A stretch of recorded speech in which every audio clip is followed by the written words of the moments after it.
ആപ്കി അദാലത്തിൽ ക്രിക്കറ്റർ യുവരാജ് സിംഗിന്റെ മേലുള്ള കുറ്റാരോപണം ഇദ്ദേഹം കുസൃതി നിറഞ്ഞ പ്ലെയറാണ് എന്നുള്ളതാണ്. യുവരാജ്, ഞാൻ എന്താ കേട്ടെന്ന് വെച്ചാൽ ജയിച്ചതിന് ശേഷം റൂമിൽ വെച്ച് കേക്ക് കട്ട് ചെയ്യുന്ന സമയത്ത് ആ കേക്ക് താങ്കളുടെ കയ്യിൽ വെച്ചെത്തിയാൽ എല്ലാ പ്ലെയേഴ്സും ദൂരെ മാറി നിൽക്കുമെന്നാണ് കേട്ടത്. നോക്കൂ, വിജയത്തിന് ശേഷം നമ്മളത് ആഘോഷിച്ചല്ലേ മതിയാവും. പിന്നെ ഏതൊരു മനുഷ്യനും ഗെയിമിൻ്റെ കാര്യം വരുമ്പോൾ വളരെ സീരിയസ് ആയിട്ട് മാറും. ആ സമയത്ത് ഓരോരുത്തരുടെ ഉള്ളിലുള്ള ഒരു കൊച്ചുകുട്ടി അല്ലെങ്കിൽ ഒരു ചെകുത്താൻ, ഇങ്ങനെയുള്ള ചില ചുരുക്കം സന്ദർഭങ്ങളിൽ അത് പുറത്തു വരാറുണ്ട്. കേക്കൊക്കെ എടുത്ത് മുഖത്തൊക്കെ തേക്കും. പിന്നെ കേക്ക് എൻ്റെ കയ്യിൽ മാത്രമേ കിട്ടാറുള്ളൂ എന്നൊന്നുമില്ല, എല്ലാവർക്കും കേക്ക് കിട്ടാറുണ്ട്. അത് മറ്റൊരാളുടെ മുഖത്ത് തേക്കാറുമുണ്ട്. അത് ഞങ്ങളുടെ ടീമിലൊരു ട്രെൻഡായിട്ട് മാറി. ആർക്കാണോ ബർത്ത്ഡേ വരുന്നത് അവരുടെ മുഖത്ത് ഉറപ്പായിട്ടും കേക്ക് തേക്കും. ഞാൻ അറിഞ്ഞത് സച്ചിൻ തെണ്ടുൽക്കറിനെ പോലുള്ള സീനിയർ പ്ലെയേഴ്സിന്റെ മുഖത്ത് പോലും തേക്കുമെന്നാണ്. അദ്ദേഹം എങ്ങനെയുള്ളൊരു പ്ലെയറാണെന്ന് വെച്ചാൽ എല്ലാവർക്കും അദ്ദേഹത്തിൻ്റെ അടുത്ത് പോകാൻ പേടിയാണ്. സോ ഞാനും ഹർഭജനും ചേർന്ന് എപ്പോഴും ഒരു പ്ലാൻ ഇടും, അതായത് സച്ചിൻ തെണ്ടുൽക്കറിനെ എങ്ങനെ പിടിക്കാമെന്ന്, അദ്ദേഹത്തിൻ്റെ കൈ എങ്ങനെ കെട്ടണം, അതുപോലെ എങ്ങനെ മുഖത്ത് കേക്ക് തേക്കണം എന്നൊക്കെ. പക്ഷേ അദ്ദേഹം ഞങ്ങളെക്കാളൊക്കെ വലിയൊരു കുസൃതിക്കാരനാണ്. ഞങ്ങൾ പ്ലാൻ ചെയ്യുന്ന കാര്യമൊക്കെ അദ്ദേഹം എങ്ങനെയോ മനസ്സിലാക്കും. അദ്ദേഹം റിവേഴ്സായിട്ട് ഞങ്ങളുടെ മുഖത്ത് കേക്ക് തേക്കാൻ വരും. സച്ചിൻ തെണ്ടുൽക്കർ ഒരു കുസൃതിക്കാരനാണെന്ന് ഞാൻ ആദ്യമായിട്ടാണ് കേൾക്കുന്നത്. സച്ചിൻ തെണ്ടുൽക്കർ ഒരുപാട് കുസൃതികൾ കാണിക്കാറുണ്ട്, പക്ഷേ അദ്ദേഹം പുറത്തങ്ങനെ കാണിക്കാറില്ലെങ്കിലും അദ്ദേഹം ഒരു കുസൃതിക്കാരൻ തന്നെയാണ്. ടീമിലെ മറ്റാരേക്കാളും വലിയൊരു കുസൃതിക്കാരൻ അദ്ദേഹം തന്നെയാണ്. അങ്ങനെയാണെങ്കിൽ ഗ്രൗണ്ടിൽ കാണുന്ന സച്ചിൻ തെണ്ടുൽക്കർക്കും അതിനുശേഷം പവലിനിലേക്ക് പോകുന്ന സച്ചിൻ തെണ്ടുൽക്കർക്കും വലിയ വ്യത്യാസമുണ്ടെന്നാണോ താങ്കൾ പറയുന്നത്? അല്ല, അദ്ദേഹം ഫീൽഡിലും ഒരുപാട് കുസൃതികൾ കാണിക്കാറുണ്ട്. അദ്ദേഹം ലൈനിൽ നിന്നിട്ട് ഞങ്ങളുടെ നേരെ കൈ കാണിച്ചുകൊണ്ട് ദേ ക്യാപ്റ്റൻ നിങ്ങളെ വിളിക്കുന്നു എന്നൊക്കെ പറയും. പക്ഷേ ക്യാപ്റ്റനെ നോക്കിയാൽ അദ്ദേഹം വേറെന്തോ ചെയ്തുകൊണ്ടിരിക്കുകയായിരിക്കും. സോ അദ്ദേഹം ഇങ്ങനെ കുറേ തമാശകൾ കാണിക്കാറുണ്ട്. പിന്നെ ബാറ്റിങ്ങിൻ്റെ കാര്യം വരുമ്പോൾ ഞങ്ങളൊക്കെ നെർവസ് ആവും. പക്ഷേ അദ്ദേഹം എല്ലാം വളരെ കൂളായിട്ടാണ് നേരിടാറ്. ബാറ്റിംഗ് ഒക്കെ ഈസിയാണ് അദ്ദേഹത്തിന്. താങ്കൾ സച്ചിൻ തെണ്ടുൽക്കറിനെ പോലുള്ള വലിയ ബാറ്റ്മാൻ്റെ കൂടെ ബാറ്റിംഗ് ചെയ്യുന്ന സമയത്ത് അവരെ പോലുള്ളവരുടെ സപ്പോർട്ട് താങ്കൾക്ക് ലഭിക്കുമോ? ഐ തിങ്ക് അദ്ദേഹത്തിൻ്റെ കൂടെ നമ്മൾ ബാറ്റ് ചെയ്യുമ്പോൾ നമ്മളൊരു വലിയ പ്ലെയറാണെന്ന് നമ്മളെ തന്നെ അദ്ദേഹം തോന്നിപ്പിക്കും. അദ്ദേഹം എന്താ പറയാറെന്ന് വെച്ചാൽ, നീ ഔട്ടാകാതെ കളിക്കുകയാണെങ്കിൽ നമ്മൾ ഉറപ്പായിട്ടും ജയിക്കും, നീ ഔട്ടാകുകയാണെങ്കിൽ നമ്മൾ തോൽക്കുമെന്ന്. സോ നമുക്ക് അതിലൂടെ എത്രമാത്രം കോൺഫിഡൻസ് ആണ് കിട്ടുക. അതായത് ഒരു വലിയ പ്ലെയർ നമ്മളോട് ഇങ്ങനെ പറയുന്നുണ്ടെങ്കിൽ നമ്മൾ എത്ര നെർവസ് ആണെങ്കിലും അതിൽ നിന്നൊക്കെ പുറത്തു വരാൻ പറ്റും. സച്ചിൻ തെണ്ടുൽക്കറിൻ്റെ അടുത്ത് അത്രയ്ക്ക് എന്താ ഉള്ളത്? ഇത്രയും വർഷങ്ങൾ കളിച്ചതിന് ശേഷവും അദ്ദേഹം ഇന്നും ക്രിക്കറ്റിലെ ഒരു ടോപ്പറാണ്. മൈതാനത്തിൽ ഇറങ്ങിയാൽ റൺ അടിക്കാൻ തുടങ്ങും. അദ്ദേഹത്തിൻ്റെ ഏറ്റവും നല്ലൊരു ക്വാളിറ്റി, അദ്ദേഹം വളരെ ഹമ്പിളാണ്, ഒരു ഡൗൺ ടു എർത്ത് പേഴ്സണാണ്. അദ്ദേഹം 200 അടിച്ചാലും 300 അടിച്ചാലും ഇനി 0 ഔട്ടായാലും അദ്ദേഹം എപ്പോഴും എല്ലാവരോടും ഒരേപോലെ നല്ല രീതിയിൽ സംസാരിക്കും. അതിപ്പോൾ എത്ര വലിയവനായാലും ശരി, ഒരു റിക്ഷാക്കാരനാണെങ്കിലും ശരി, എല്ലാവരോടും അദ്ദേഹം ഒരേപോലെ സംസാരിക്കും. പിന്നെ എല്ലാ യങ്സ്റ്റേഴ്സിനെയും അദ്ദേഹം ഒരുപാട് സഹായിക്കും. താൻ വലിയൊരു പ്ലെയറാണെന്നൊരിക്കലും പുറത്ത് കാണിക്കാറില്ല. പിന്നെ ടെക്നിക്കലി ക്രിക്കറ്റിൽ ഒരുപാട് വേർഡ്സൊക്കെ ഉണ്ട്. അങ്ങനെ നോക്കിയാൽ അദ്ദേഹം ടെക്നിക്കലി വേൾഡ്സ് ബെസ്റ്റ് ബാറ്റ്സ്മാനാണ്. അദ്ദേഹത്തിൻ്റെ ഉള്ളിൽ ഹാർഡ്ലി മറ്റുള്ള ബാറ്റ്സ്മാൻമാർക്കുള്ള ഫോൾട്ടൊന്നും ഒരിക്കലും ഇല്ല. ചിലരൊക്കെ പെട്ടെന്ന് കൺഫ്യൂസ്ഡ് ആവാറുണ്ട്, ചിലർക്ക് സ്ട്രോക്ക് നന്നായിട്ട് വരില്ല. പക്ഷേ അദ്ദേഹം ടെക്നിക്കലി നല്ലൊരു സ്ട്രോങ് ബാറ്റ്സ്മാനാണ്. പിന്നെ ഒബ്വിയസ്ലി എല്ലാവർക്കും അറിയാം, അദ്ദേഹം ഒരു തരത്തിൽ ഗോഡ്സ് ഗിഫ്റ്റാണ്. ഇതെങ്ങനെയാണ് സംഭവിക്കുന്നത്? സച്ചിൻ തെണ്ടുൽക്കറിന് പ്രായമായിക്കൊണ്ടിരിക്കുകയാണ്, പക്ഷേ ഒരു യങ് ബാറ്റ്സ്മാനെ പോലെയാണ് ഇപ്പോഴും കളിക്കുന്നത്. അദ്ദേഹം ഇന്നും 20 വർഷം മുന്നേ എങ്ങനെയാണോ അദ്ദേഹം കളിച്ചത്, ഇന്നും അദ്ദേഹത്തിൻ്റെ പ്രിപ്പറേഷൻ അങ്ങനെയാണ്. അദ്ദേഹം കുഞ്ഞുപ്രായത്തിൽ എങ്ങനെയാണോ പ്രാക്ടീസ് ചെയ്തത് ഇന്നും അങ്ങനെ തന്നെ ചെയ്യാറുണ്ട്. പിന്നെ അദ്ദേഹത്തിൻ്റെ ഫോക്കസും അങ്ങനെ തന്നെയായിരിക്കും. പിന്നെ അദ്ദേഹം ഒരു 10,000 റൺസ് സ്കോർ ചെയ്താലും ആ ഒരു ആറ്റിറ്റ്യൂഡ് അദ്ദേഹം ഒരിക്കലും പുറത്ത് കാണിക്കാറില്ല. പിന്നെ അടുത്ത മാച്ചിൽ അദ്ദേഹം ഔട്ടായാൽ പോലും ഇങ്ങനെ കംപ്ലൈൻറ്റ് ചെയ്യും, അതായത് അദ്ദേഹം എന്തിനാണ് ഔട്ടായത്. സോ അദ്ദേഹം ഗെയിമിൽ അങ്ങനെ ഒരു തരത്തിലും സാറ്റിസ്ഫൈ ആവാറില്ല. ഞാൻ കേട്ടത് എന്താണെന്ന് വെച്ചാൽ സച്ചിൻ തെണ്ടുൽക്കർക്ക് താങ്കൾ ഗ്രാൻഡ് ഫാദർ ബുക്ക് കൊടുത്തെന്നാണ്. ഗ്രാൻഡ് ഫാദർ എന്ന് വെച്ചാൽ അത് ഞങ്ങൾ കഴിഞ്ഞ 20 വർഷങ്ങളായിട്ട് അദ്ദേഹത്തെ കണ്ടുകൊണ്ടിരിക്കുകയാണ്. നമ്മളെല്ലാവരും കുഞ്ഞുപ്രായം മുതലേ അദ്ദേഹത്തെ ടി വിയിൽ കാണുന്നുണ്ട്. പിന്നെ ഇന്ത്യയെ ക്രിക്കറ്റ് മാച്ചുകൾ അദ്ദേഹം ജയിപ്പിക്കാറുണ്ട്. ക്രിക്കറ്റിൻ്റെ പേര് പറഞ്ഞാൽ തന്നെ നമുക്ക് അദ്ദേഹത്തെയാണ് ഓർമ്മ വരിക. ആക്ച്വലി അദ്ദേഹം ക്രിക്കറ്റ് കളിക്കാൻ തുടങ്ങിയിട്ട് 20 വർഷമായി, അതായത് 4 ഡിക്കേഡ്സായി. 89-ലാണ് അദ്ദേഹം സ്റ്റാർട്ട് ചെയ്തത്. 90s അദ്ദേഹം കളിച്ചു. പിന്നെ 2010-ൽ അദ്ദേഹം കളിച്ചു. പിന്നെ 2011. ആക്ച്വലി അദ്ദേഹം 4 ഡിക്കേഡുകൾ കളിച്ചിട്ടുണ്ട്. നമ്മളത് കാണുന്നുമുണ്ട്. സോ ആക്ച്വലി അദ്ദേഹത്തെ ഗ്രാൻഡ് ഫാദർ എന്ന് പറയാമല്ലോ. അദ്ദേഹം താങ്കൾക്ക് വാണിംഗ് ചെയ്തതായിട്ടാണ് കേട്ടത്. എന്നെ ഇടയ്ക്കിടയ്ക്ക് ഗ്രാൻഡ് ഫാദർ എന്ന് വിളിച്ചാൽ നിന്റെ പേരെന്താണെന്ന് ഞാൻ എല്ലാവരോടും പറയുമെന്ന്. അതെ, എനിക്ക് അദ്ദേഹം വാണിംഗ് തന്നിട്ടുണ്ട്. അതുകൊണ്ട് ഞാൻ അദ്ദേഹത്തെ വീണ്ടും അങ്ങനെ വിളിക്കുന്നില്ല.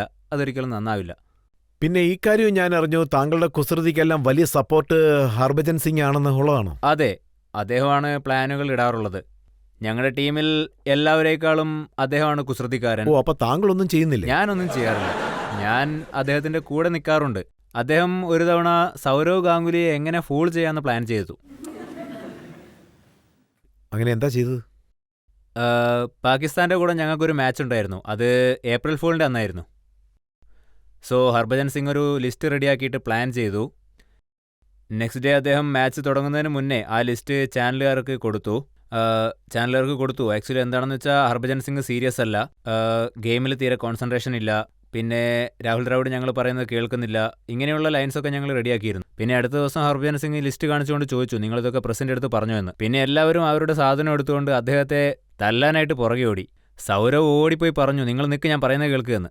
പിന്നെ അദ്ദേഹം എത്രമാത്രം നെർവസായി എന്ന് ചോദിച്ചാൽ ആക്ച്വലി അപ്പോൾ ദാദ കരയുന്നത് പോലെയായി. അപ്പോൾ ഞങ്ങളെല്ലാവരും ചേർന്ന് പറഞ്ഞു ദാദ ഏപ്രിൽ ഫുൾ ആണെന്ന്. അപ്പോൾ അദ്ദേഹം ഞങ്ങളെ ബാറ്റെടുത്ത് അടിക്കാൻ ഓടി. എത്രയോ ക്യാപ്റ്റന്മാരോടൊപ്പം താങ്കൾ ക്രിക്കറ്റ് കളിച്ചിട്ടുണ്ട്, പക്ഷേ അതിൽ വളരെ അഗ്രസീവായത് സൗരവ് ഗാംഗുലിയാണോ? തീർച്ചയായിട്ടും ഗാംഗുലി അഗ്രസീവ് ആണ്, പക്ഷേ എല്ലാവരേക്കാളും അഗ്രസീവ് ആയിട്ടുള്ളത് അനിൽ കുംബ്ലെ തന്നെയാണ്. അദ്ദേഹം താങ്കളുടെ അടുത്ത് ദേഷ്യപ്പെടാറുണ്ടോ? ഇല്ല, അദ്ദേഹം ബോളിംഗ് ചെയ്യുമ്പോൾ ഞാൻ പോയിന്റ് പൊസിഷനിലായിരിക്കും നിൽക്കുക. പിന്നെ മുഹമ്മദ് കൈഫ് കവറിൽ നിൽക്കും. ഞങ്ങളുടെ ഇടയിൽ കൂടി ഒരു റണ്ണ് പോയാൽ പോലും അദ്ദേഹം ഞങ്ങളെ വല്ലാതെ ചീത്ത പറയുമായിരുന്നു. ആക്ച്വലി അദ്ദേഹം വളരെ നല്ലൊരു മനുഷ്യൻ തന്നെയാണ്, പക്ഷേ ഞങ്ങളോട് ഇടയ്ക്കിടെ ചൂടാവാറുണ്ടായിരുന്നു, അത്രമാത്രം. ഫീൽഡിൽ താങ്കളും ഒന്നും ദേഷ്യത്തിൽ കുറവുള്ള ആളല്ല. എൻ്റെ അടുത്ത് 1-2 ഉദാഹരണങ്ങളുണ്ട്. ഇപ്പോൾ ഇത് ഓഗസ്റ്റ് ആണ്, കുറച്ച് മാസത്തിന് മുമ്പാണ് ഇത് സംഭവിച്ചത്. താങ്കൾ ഒരു 12th മാനാണ്. താങ്കൾ ശ്രീലങ്കയിൽ ഓഡിയൻസിനോടൊപ്പം വലിയൊരു വഴക്കുണ്ടാക്കുന്നു. ഞാൻ ആരുടെ കൂടെയും വഴക്കുണ്ടാക്കിയിട്ടില്ല. ഞാനൊരിക്കലും അത് ആഗ്രഹിക്കുന്ന ഒരാളല്ല. അതെന്താണെന്ന് വെച്ചാൽ അന്ന് ആക്ച്വലി അവരുടെ ബിഹേവിയർ അത്ര നല്ലതല്ലായിരുന്നു. അവർ അന്ന് നമ്മുടെ ഒരു പ്ലെയറിനെ പറ്റി വളരെ മോശമായിട്ട് സംസാരിച്ചു. ഞാനപ്പോൾ അവരോട് പോയിട്ട് പറഞ്ഞു, നിങ്ങൾ ഇങ്ങനെയൊന്നും സംസാരിക്കാൻ പാടില്ല എന്ന്. പിന്നെ അത്ര സോഫ്റ്റായിട്ട് സംസാരിക്കുന്ന ആളൊന്നും അല്ലെന്നറിയാം.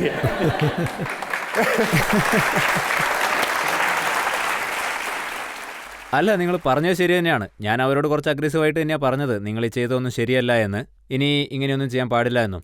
പക്ഷേ അവരങ്ങനെ തന്നെ ചെയ്തുകൊണ്ടിരുന്നു. പിന്നെ അപ്പോൾ അതോറിറ്റിയായിട്ട് ICC ഉണ്ടായിരുന്നു. അവിടെ ജോലി ചെയ്യുന്നവരോട് പറഞ്ഞു ദിസ് ഈസ് നോട്ട് റൈറ്റ് എന്ന്. അതത്ര വലിയ കാര്യമൊന്നുമല്ല, വലിയ വിഷയമാക്കാൻ വേണ്ടി മാത്രം. ഞാൻ മറ്റൊരു പ്രധാനപ്പെട്ട കാര്യം കൂടി പറയാം. 2009 ജൂണിൽ കെവിൻ പീറ്റേഴ്സൺ, അദ്ദേഹത്തോടൊപ്പം ഫീൽഡിൽ താങ്കൾ വഴക്കുണ്ടാക്കിയോ? അതെ, ഫീൽഡിൽ വെച്ച് അങ്ങനെയൊക്കെ ഉണ്ടാവാറുണ്ട്. പിന്നെ താങ്കൾ അദ്ദേഹത്തെ ഇമിറ്റേറ്റ് ചെയ്തു, കുരങ്ങിനെ പോലെ കോ അങ്ങനെ ശബ്ദം ഉണ്ടാക്കിക്കൊണ്ട്. അല്ല, ആക്ച്വലി ഞാൻ അദ്ദേഹത്തെ ഒരുപാട് തവണ ഔട്ടാക്കിയിട്ടുണ്ട്. അദ്ദേഹത്തിന് എൻ്റെ ബോളിംഗ് ഇഷ്ടമല്ല. അദ്ദേഹം ഒന്ന് എനിക്കൊരു പേരിട്ടു, പായ് ചക്കർ എന്ന്. പായ് ചക്കറിൻ്റെ അർത്ഥം അത് ബോൾ നേരെ എറിയാൻ അറിയാത്ത ഒരാളെന്നാണ്. അങ്ങനെയുള്ളവർ ബോൾ സൈഡിലൂടെ എറിയും, അവർക്ക് ബോൾ നേരെ എറിയാൻ ഒരിക്കലും അറിയില്ല. സോ അദ്ദേഹം എനിക്ക് അങ്ങനെ ഒരു പേരിട്ടു. പിന്നെ മാച്ചിൽ വെച്ച് ഒരു ആർഗ്യുമെൻ്റ് നടന്നിരുന്നു. അദ്ദേഹം എന്നെപ്പറ്റി എന്തോ ഒരു കാര്യം പറഞ്ഞു, ഞാനും അതിന് തിരിച്ചു പറഞ്ഞു, അത്രയേ ഉള്ളൂ. താങ്കൾ അദ്ദേഹത്തിന്റെ പിറകിൽ നിന്നുകൊണ്ട് എന്തോ ആക്ടിംഗ് ഒക്കെ കാണിച്ചല്ലോ. ഓ, അദ്ദേഹം എന്താ ചോദിച്ചതെന്ന് വെച്ചാൽ നീ ഒരു വലിയ പ്ലെയർ ആണെന്നാണോ നിന്റെ വിചാരം? നീ സ്വയം എന്താ വലിയ ദൈവമായിട്ട് കരുതിയാണോ? ഗോഡ്, നീ ദൈവമൊന്നുമല്ല, നീ ഒരു പ്ലെയർ മാത്രമാണ്.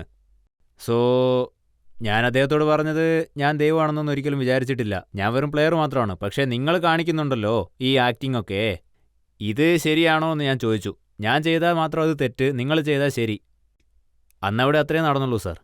ഒരു സൗത്ത് ആഫ്രിക്കനാണ്, ഡെയിൽ സ്റ്റീങ്. അദ്ദേഹത്തിനോടൊപ്പം എന്തോ വഴക്കുണ്ടാക്കിയെന്ന് കേട്ടു. ഡെയിൽ സ്റ്റേൻ്റെ കൂടെ ഒരിക്കലും അങ്ങനെ ഒരു പ്രശ്നമൊന്നും നടന്നിട്ടില്ല.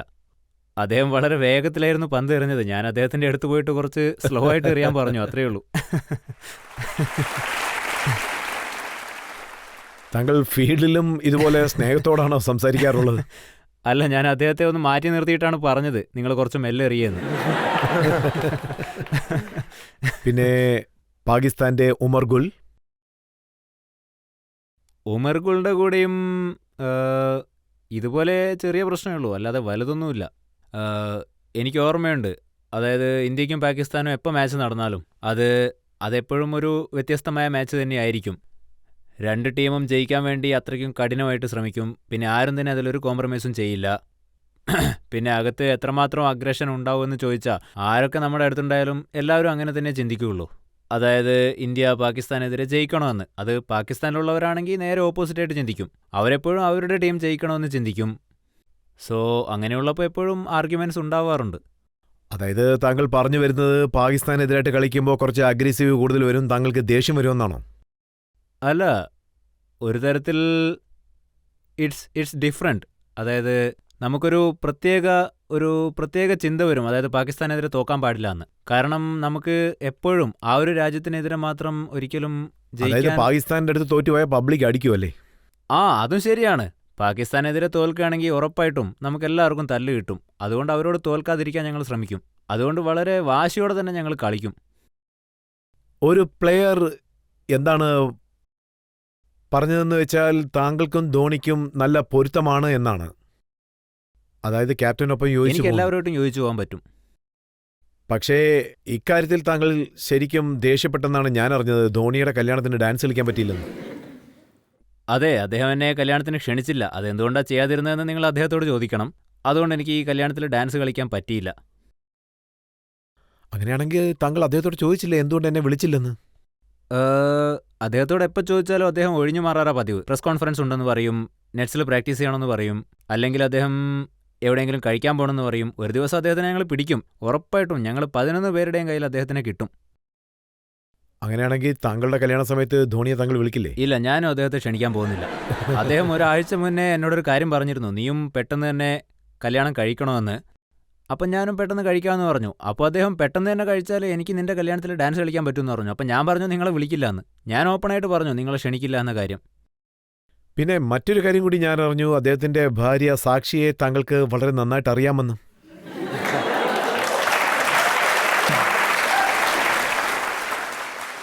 അല്ല, അവർ വളരെ സ്വീറ്റാണ്. അവരോട് സംസാരിച്ചിരിക്കാനൊക്കെ നല്ലൊരു ഫീലാണ്. ധോണിയുടെ ഓപ്പോസിറ്റ് ആയിട്ടുള്ളൊരു ക്യാരക്ടർ, അതായത് വളരെ ശാന്തയാണ്, പിന്നെ വളരെ കൂളാണ്, പിന്നെ സാക്ഷി വളരെ യങ് ആണ്, പിന്നെ വൈബ്രൻ്റ് ആണ്. അവർ വളരെ സ്വീറ്റായിട്ടുള്ള കപ്പിളാണ്. ഞങ്ങൾ ഒന്നിച്ചിരിക്കുമ്പോൾ ഞാൻ എപ്പോഴും കളിയാക്കാറുണ്ട്. ഞങ്ങൾ ചിലപ്പോൾ ഒന്നിച്ചും അവരെ കളിയാക്കാറുണ്ട്.